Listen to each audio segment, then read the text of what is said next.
Hello everyone, my name is Clantis and welcome to the Iron Bars, my true crime YouTube channel. So without wasting much of your time, let's dig into today's story, and it is the story about a man in the Eastern Cape province of South Africa who killed 20 innocent people. So before I delve into this story, I do want to remind you guys that I have monetized my YouTube channel, and in a previous live stream I did mention my intentions of hiring an editor, hence I monetized the channel.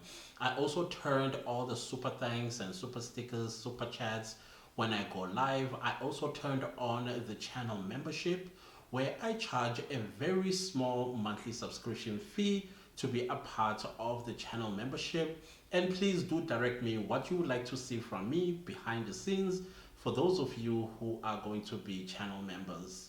So having said all of that, let's get into today's story, and it is the story of Bulelani Mabhayi, the monster of Tholeni Village in the Eastern Cape province of South Africa. So if you have not seen the Eastern Cape before, it's one of South Africa's 9 provinces and it is gorgeous. It has rolling hills, it's got fertile soil where people around there do some subsistence farming, they have cattle, they have livestock of all kinds, and the people there live in peace and harmony amongst each other. The Eastern Cape province is also the home of the Xhosa people. Xhosa is one of the 11 official languages that are spoken here in South Africa.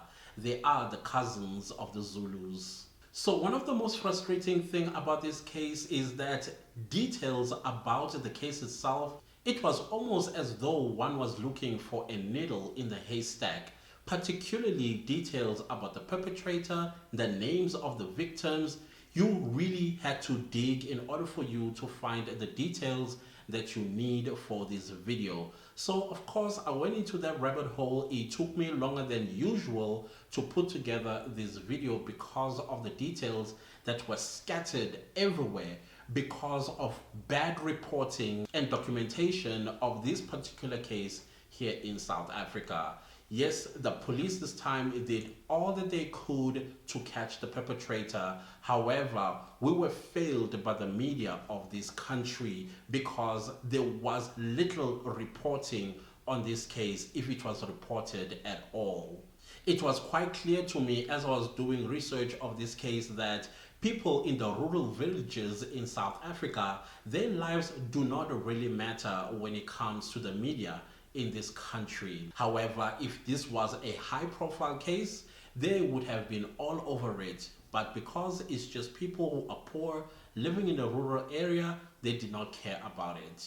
So as per usual, I did my digging looking for Bulelani Mabhayi's date of birth, and it was so difficult because the only thing that I could find on the internet or anywhere else was that he was born in 1974. But I was not enough because I want to know the date of birth as well as his zodiac sign. And what do you know, after doing some digging and also speaking to some people who may have known him back in the Eastern Cape, I found out that he was born on the 1st of January 1974, making him a Capricorn. As I've mentioned, that Bulelani Mabhayi was born in the Eastern Cape province of South Africa in a village called Tholeni. It is a village that is on the outskirts of a town called Butterworth. Bulelani Mabhayi was nicknamed Ndlayedwa, one that eats alone. In a nutshell, that means he was a severe recluse, basically a loner. Bulelani Mabhayi found it very difficult being around people. As a matter of fact, he was such a recluse that he would not even attend important family and traditional affairs that the family would hold, including funerals of loved ones in the family. However, it is said that Bulelani Mabhayi was most comfortable around children. The only time people would see his smile is when he is around children. Growing up, Bulelani Mabhayi did not learn the skills of communication. He did not know how to strike a conversation with the next child or with the next adult. He would not even participate in sports that are played in the village, both as a child as well as a teenager and as an adult. Bulelani was described to be a very humble, respectful, as well as a quiet child who hardly spoke or disrespected anybody. However, Bulelani Mabhayi's attitude and demeanor changed severely after the loss of his mother and father while he was still a young boy. Family members said Bulelani was badly affected at the loss of his parents. That's the reason why he is so quiet. Because when he was younger, he used to speak, he used to play, he used to be a child. But after the loss of his parents, he then went into a cocoon and he never came out. So as Bulelani Mabhayi started growing up into his teenhood, that is when he started a life of petty crimes. So he would go around the village, he would steal this and that just so to survive. Because when he was living with his grandmother, he was not basically getting taken care of the way a child should have been taken care of. So in order for him to survive, he had to come up with a plan. And unfortunately, the plan that he came up with was to be a petty criminal. Because he was a polite and kind child, the people in the village, when he stole from them, they would rather not do anything to him. Instead, they would just chastise him and tell him what he's doing is wrong. If he needed anything, rather ask for it than stealing it. So he was quite lucky on that front, because people in the village, when you steal from them, there was hell to pay. So instead, Bulelani Mabhayi decided that, okay, the best thing that he can do is to sell marijuana around the village to those that took marijuana, whether for medicinal purposes or recreational purposes. He sold marijuana. Unfortunately, marijuana at the time of this crime, it was illegal in South Africa. Marijuana only became legal in South Africa in October or September of 2018, after the Constitutional Court ruled that private use of marijuana was legal in South Africa. So do not get it twisted when you come to South Africa and think you can go around smoking or using marijuana in public, because you will get arrested being in possession of marijuana.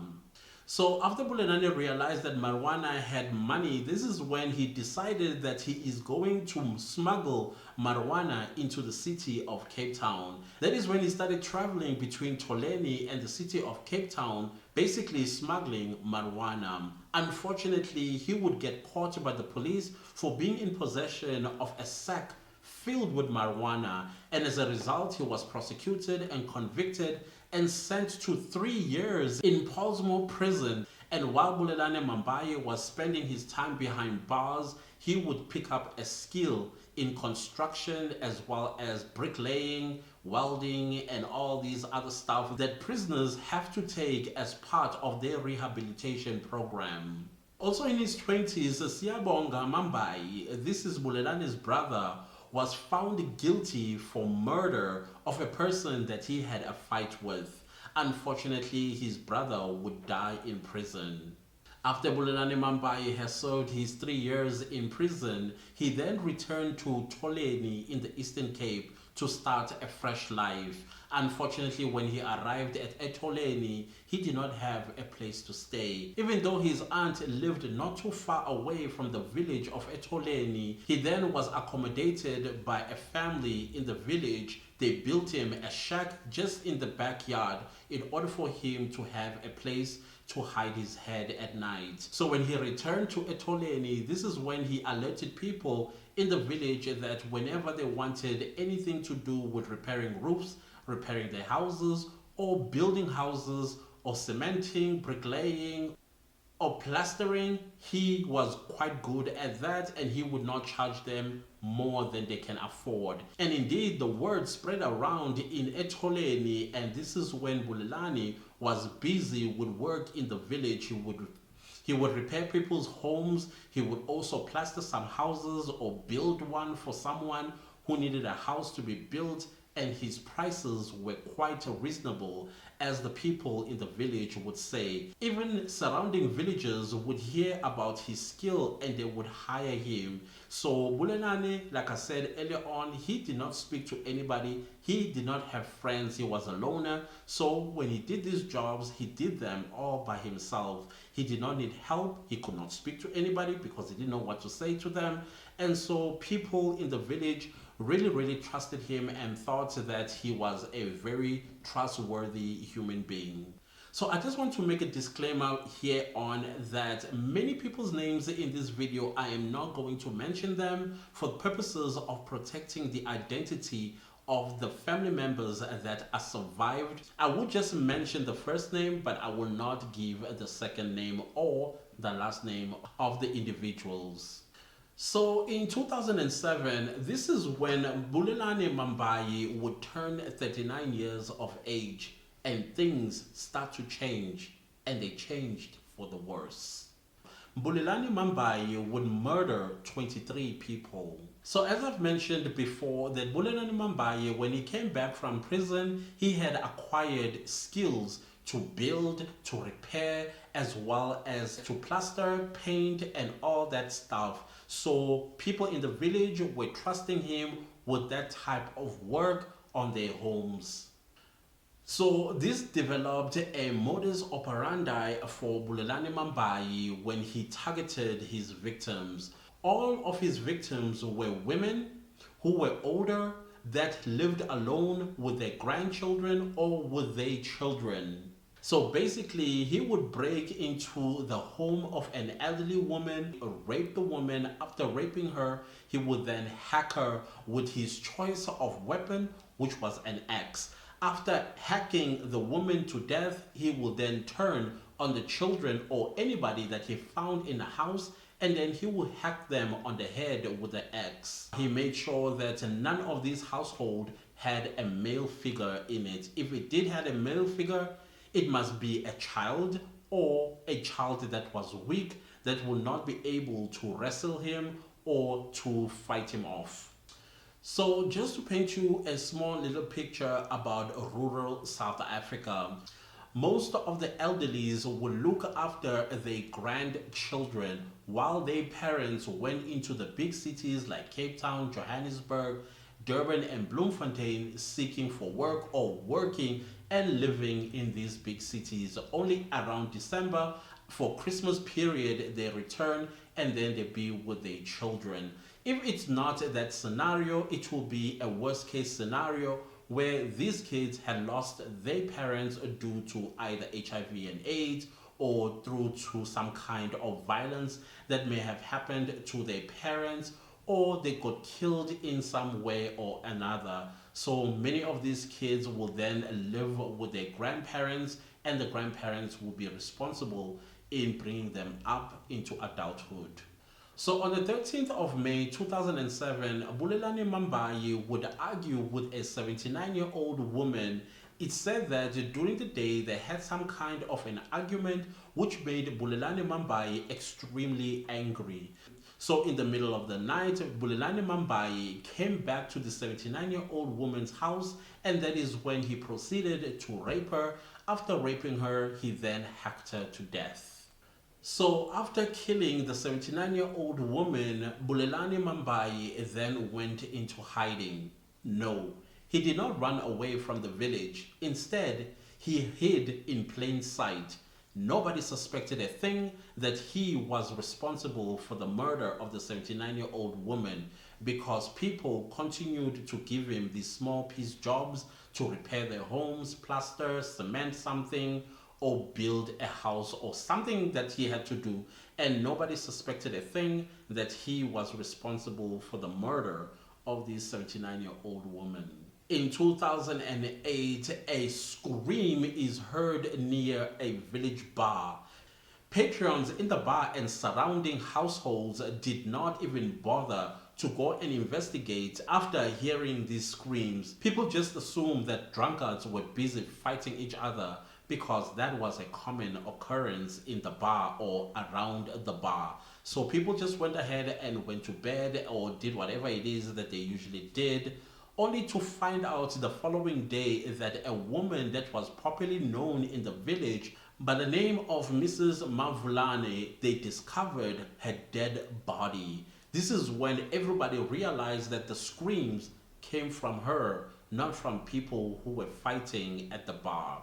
By the end of 2008, Ncedisa, Zola, as well as Zintle, and a fourth woman's bodies would be found, also hacked to death. Thus far, the police took all these murders that were happening in Tholeni Village as separate incidents, which means that the police in Etholeni or the Butterworth police did not see that they had a serial killer on the loose. So just as the police were busy scratching their heads wondering who is this person or people that are busy killing women and children in Etholeni village, 6 women and 4 children's bodies would be discovered by the end of 2009.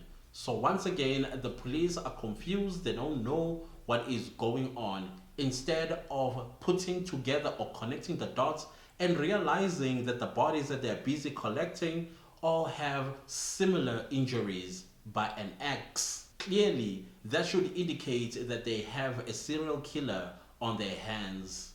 Bulelani Mabhayi continued with his life, basically doing what he does every single day in somebody's house, fixing something or another, but he was also observing and stalking his next victim. You know, the sickest thing about Bulelani is the fact that he was murdering women that would give him a job. People that paid him money to repair something or build something that they needed him to build for them. He would come back in the middle of the night, rape the woman, kill her together with the entire family. Who does that? At this point, going into 2010, South Africa's biggest historical event was about to happen. Bulelani Mabhayi was busy looking for his next victim.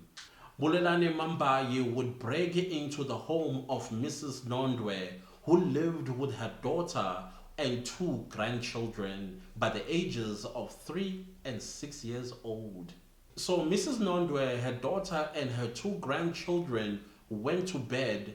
While Nondwe was asleep, she did hear some footsteps and some kind of noise that were happening in the house, but she dismissed all that as one of her daughter's children not falling asleep, maybe restless, because sometimes the little one would not sleep during the night. She would sleep sometime at dawn. So she thought, it's one of those nights, so she did not pay attention to what was going on in the house.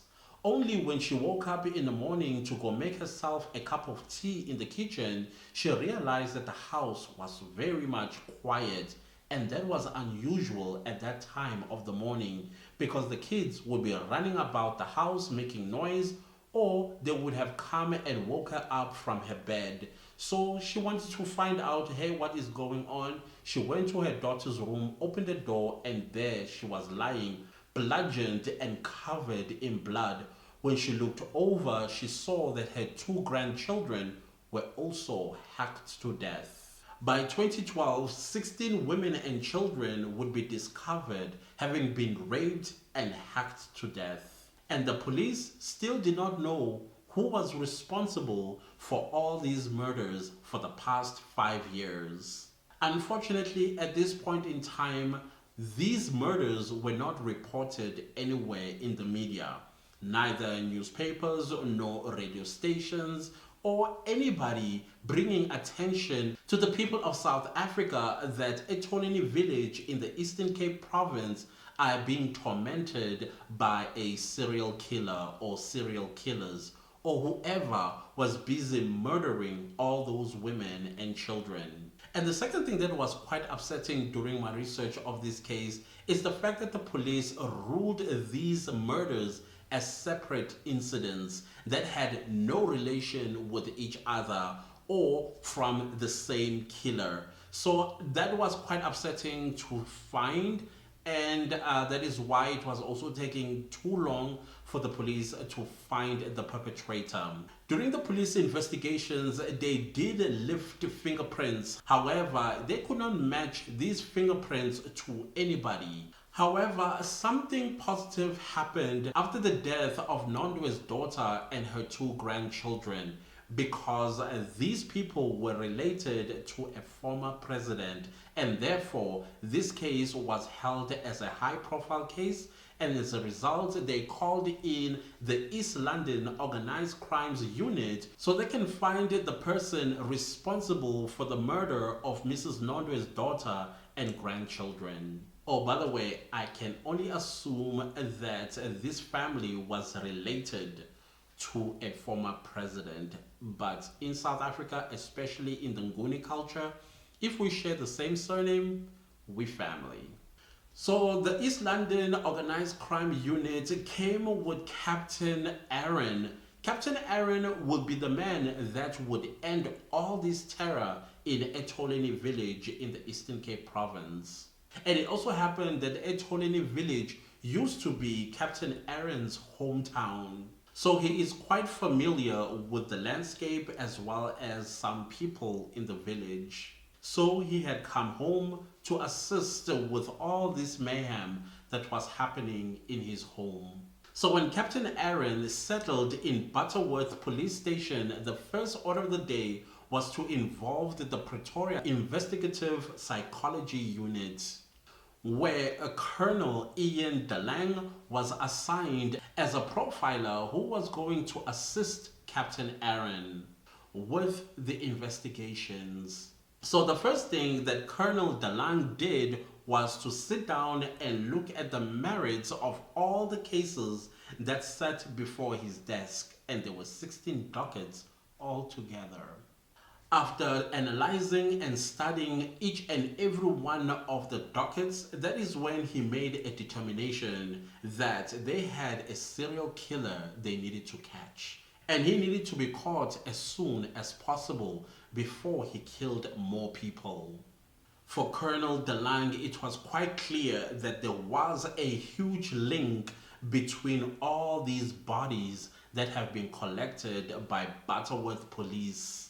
Colonel DeLang also noticed that the serial killer murdered on a Sunday, which indicated to Colonel DeLang that the killer was a local man who knew everybody in the village.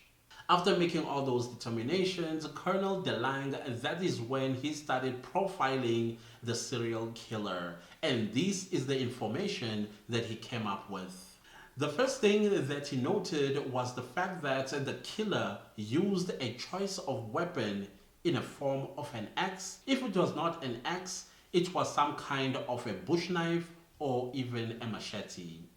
Secondly, he noticed that the victims would be raped first before they were murdered together with the entire family. And he did not seem to have any kind of regard of ages of his victims. The profiler also said that the reason why he murdered everyone in the house was because he did not want to be identified by any witnesses, simply because everybody knew him in the village.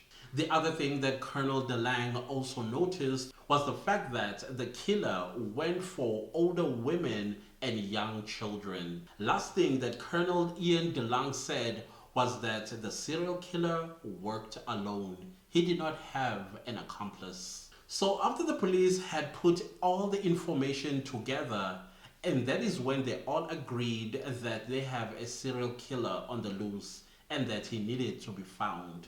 Immediately after they had agreed that there was a serial killer on the loose, that is when they put up a reward of 250,000 rand. That is 14,295 US dollars. This was for any information that could lead to the arrest of the serial killer. Unfortunately, there would be no leads in the investigation, and the community were not forthcoming in giving them any kind of clue as to who this killer could be. And therefore, the 250,000 rand just remained as a reward for anybody that came forward with solid information. So the longer that the police took to catch the serial killer, and the village at this point in time knew that there was a serial killer. So the women in the village of Tholeni started arming themselves with all kinds of weapons. Some of them decided that they were going to group themselves and sleep under one roof, and in the morning they will go to their respective homes, but in the evening they will come together under one roof so that they would protect each other if the serial killer broke into the house. A community leader even offered her own home, which was quite safe because it had security features, and therefore it would have been impossible for the serial killer to break in. What this community leader had no idea about was the fact that Bulelani Mabhayi had worked on this security system before. He had worked in her home before, so he knows the corners and all the weaknesses of the house, and he actually targeted this particular woman's house that he was going to go for next. But when he realized that there were lots of activities going on in her house, that is when he changed his mind and he started looking for his next victim. At this particular point in time, after the village of Tholeni realized that they had a serial killer on the loose, they stopped trusting anything that looked, sounded, and walked like a man.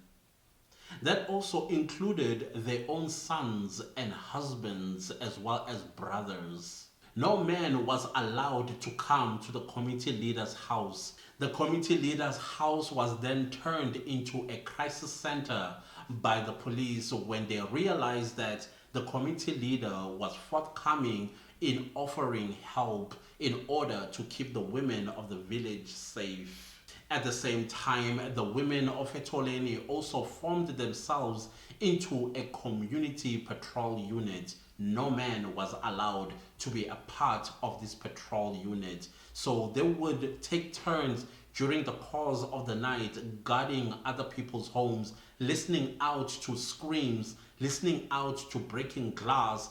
Interestingly, Tholeni village people did not believe that the killer worked alone. They believed that it was more than one person. The reason why they believed that was the fact that why is it that when he killed, nobody heard anybody or any of the victims that would be found the following day having screamed? So they felt that he was working with someone who made sure that none of the other family members would scream or do anything that will get them caught.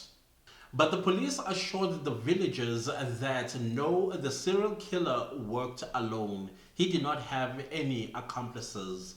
This was also corroborated by the forensic test of DNAs that were abstracted from the victims. So the next task of the organized crime unit was to gather DNA samples from the village men so a comparison could be made. So on the 17th of May 2012, Operation Good Hope was launched in Tholeni Village. So this is when the police brought out all of its muscles to Tholeni Village. It brought in the dog unit, the organized crimes unit. They also brought in forensics, and then they also collected some policemen at Butterworth Police Station as well as surrounding towns of Butterworth, because they really needed everybody to be in the village during the time they are going to conduct DNA sampling. No man was allowed to leave Tholeni Village. So every male over the age of 16 years of age were called to a community hall, and that made a total of 340 men. DNA samples were abstracted from them, whether they liked it or not. Oh, by the way, the police did get a search warrant from court, hence they were able to conduct this DNA sampling from these men in Tholeni. And amongst these 340 men, Bulelani Mabhayi was one of them. The second thing that was collected or lifted from these 340 men of Tholeni village was their fingerprints. Unfortunately, they could not lift Bulelani Mabhayi's fingerprints because he did not come with his ID, because he did not have one. Bulelani, when he was being brought up by his grandmother and aunt, they did not bother to get him an identity document, and therefore no fingerprints of his would be in any data in South Africa. So the DNA samples were sent to Pretoria. Unfortunately, the most frustrating and upsetting thing about the DNA testing process in South Africa, it can take months. And when I say months, I'm talking anything between 6 to 9 months, even 12 months. Why? Because there are backlogs that the government is experiencing at the testing lab. However, if you are a high profile, your DNA tests, it will take less than 2 weeks. So I guess in South Africa, some are more equal than others. Yeah. So while the police were awaiting the DNA sample process to be completed, guess what was happening in Tholeni Village? More bodies were being discovered because Bulelani Mabhayi, despite having given a sample of his DNA, he continued to kill. On the 28th of May 2012, Nomandla and her 4 grandchildren between the ages of 14 months and 13 years old were found brutally murdered. On the 12th of August 2012, a 55-year-old Phumzile who lived with her grandchildren had requested her teenage nephew to come live with her as she lived in fear of the killer. So Phumzile's granddaughter was playing next door. So the granddaughter was having a lot of fun, and so the sun set and Phumzile went over to go collect her granddaughter. But unfortunately, the granddaughter was like, I do not want to come back home. I'm still having fun with my friend. And so the grandmother asked the next door neighbor father if it would be a problem if her granddaughter spent the night over. The father of the house was like, no, it's fine. Anyways, they are busy having fun. Let's not disturb them. It's okay if she slept over. So Phumzile went back to her house and together with the nephew and the other grandchildren. And so in the morning, the nephew woke up to go use the bathroom outside. That is when he discovered that his aunt's window was broken into. So he immediately started suspecting that maybe the killer did come, but just to make sure that he is safe, he then ran next door to ask the man of the house to please accompany him back home because he thinks that something bad must have happened to his aunt. So indeed, the man ran straight to the house, and then boom, that is when he discovers the 55-year-old Phumzile's body hacked to death. So the East London Organized Crime Unit, which was led by Captain Aaron, came to Phumzile's house and indeed found her dead next to her bed. So while Phumzile's home was being cordoned off, Captain Aaron started looking around for any clues that could lead to catching the criminal. This is when he discovered that the criminal must have tried to remove the light bulb that was just above the coffee table. After looking at the light bulb socket, he then realized that on top of the coffee table, there seemed to be what looked like a footprint or a shoe print.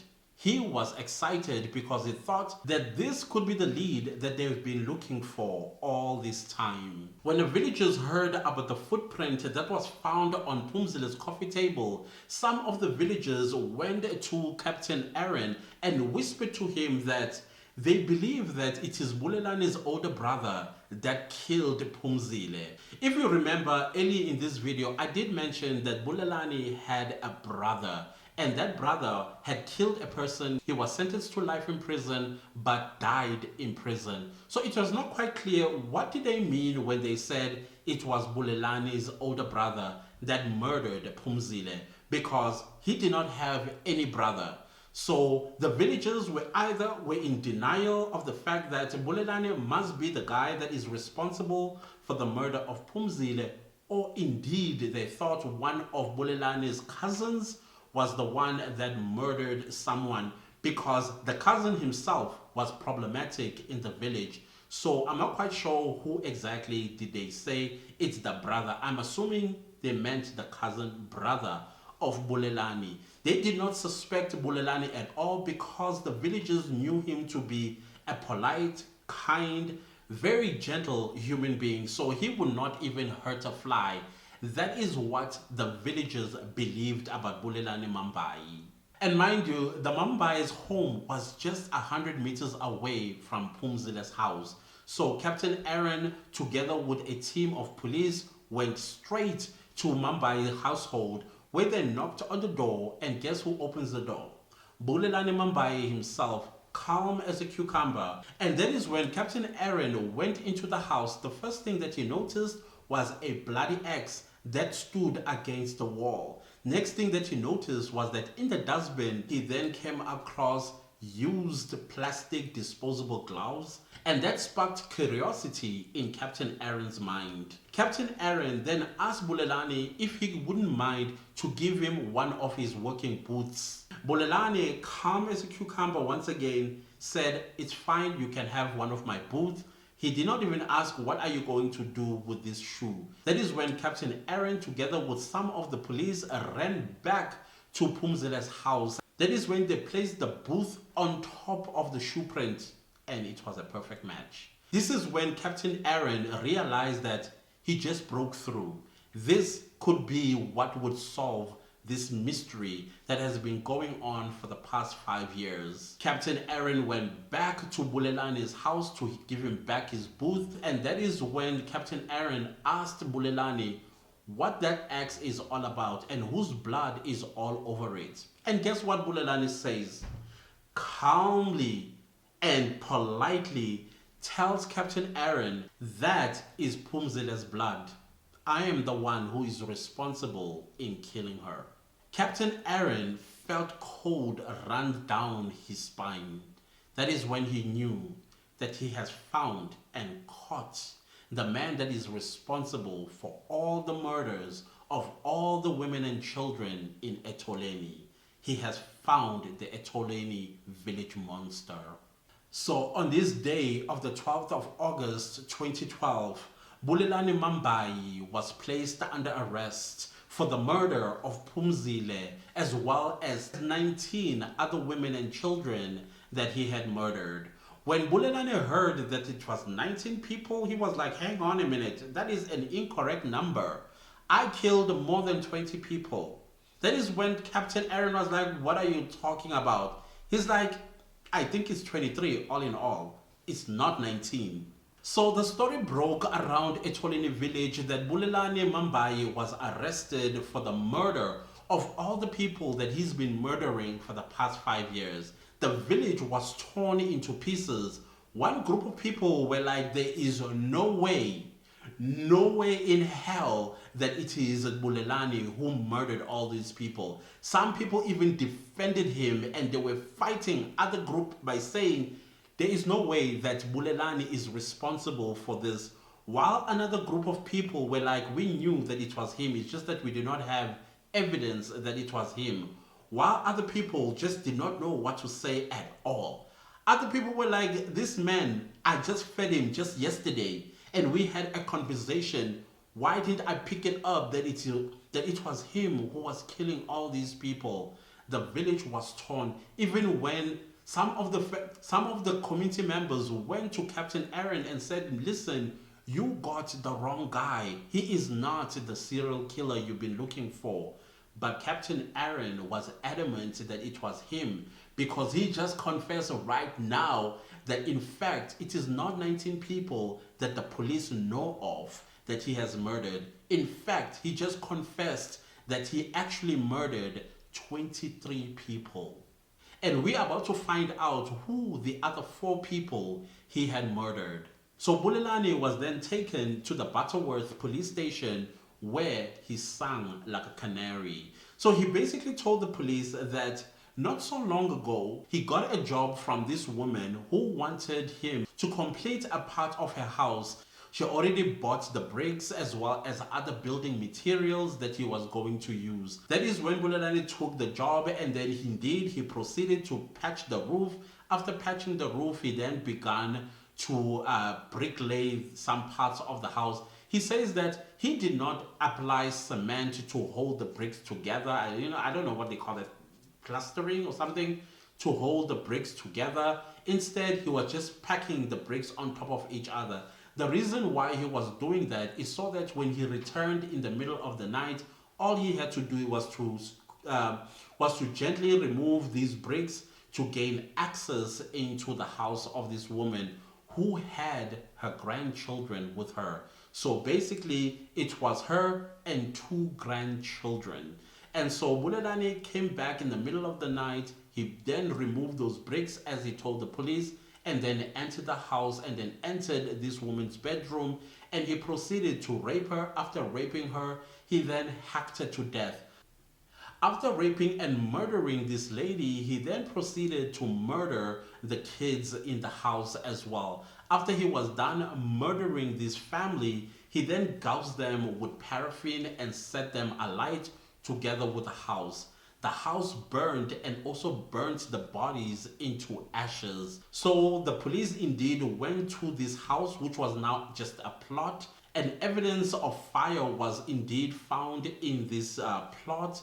Unfortunately, the Butterworth police ruled this as arson, as they found paraffin all over the house. So they thought somebody must have burnt the house deliberately, and that was the end. So the police were like, okay, fine, we have 3 people that you murdered, adding on to the 19. Who is the last one? That is when Bulelani said to the police, if you remember in 2011, nobody died. There was nobody that was found dead. Actually, there was one person that I had killed in 2011. And this time, and the reason why there was no killing in 2011 is because I had traveled, he tells the police. He went somewhere, I'm not quite sure where he went to. I assume maybe he went to either Johannesburg or Cape Town. And so the entire year was either in Cape Town or Johannesburg or wherever he was. And so people in the village at least got some relief while he was gone. He says on the day of his travels, he met a woman, he courted her, she somehow took a liking to him, and that is when he proposed sex, and they had a consensual sex. And as a result of that, when he was done having a consensual sex with her, he then found his hands around her neck, and that is when he found himself just squeezing and squeezing. Despite this woman was trying to fight for her life, he just kept squeezing until she went limp. And that is when he knew that he had killed her. He then dug a shallow grave and buried her there. And he then proceeded to travel. The police then wanted to know if he still remembered the grave where he buried her. He then said, yes, I remember the spot where I buried her. And that is when he took the police there. And the forensics, of course, did what they need to do. And indeed, there, the body of a woman was found buried exactly where he said he had buried it. So in total, that made 23 bodies, as he had confessed to the police. So when the police wanted to know, why were you killing all these people? Bulelani Mabhayi, all he could do was just to look them straight in the eye and not say anything. Bulelani Mabhayi was then taken to Butterworth Magistrates Court. There, he met a very angry group of people. These were victims' families that would see him for the first time. Some family members were baying for his blood. They begged the court to release him into their hands because they wanted to take care of him. So Bulelani Mabhayi pleaded guilty to all 36 charges that were laid against him for the murder of 14 women and 9 children. So the Eastern Cape High Court found Bulelani Mabhayi guilty of 37 counts of murder, rape, and robbery. And the Eastern Cape High Court handed him 25 life sentences, which will run concurrently. And all in all, his prison term will be 625 years in prison. Bulelani Mabhayi will definitely rot behind iron bars, where he deservedly belongs. So as Bulelani Mabhayi was being whisked away to start his 625 years in prison, that is when he got a glimpse of the media who asked him, what do you need to say to the victims as well as the people of South Africa? And this is what Bulelani Mabhayi said, and I quote, "To the people of Tholeni and the citizens of South Africa, I would like to apologize, and I am very sorry for what I did." He then proceeded to tell the media that if he was not caught, he definitely would still be killing. From an apology to, okay, what? Yeah. So Bulelani Mabhayi in prison, he would get interviewed by psychologists and psychiatrists, and he would tell them the same thing over and over, that he had a low regard for human life, and that if he was released, he is definitely going to go back in killing people. So it's clear that Bulelani Mabhayi is a psychopath who belongs in prison and should never ever ever be released, let alone given an opportunity to roam the streets of South Africa by some kind of freak accident. He also admits to the psychiatrists and psychologists that all of his killings were premeditated.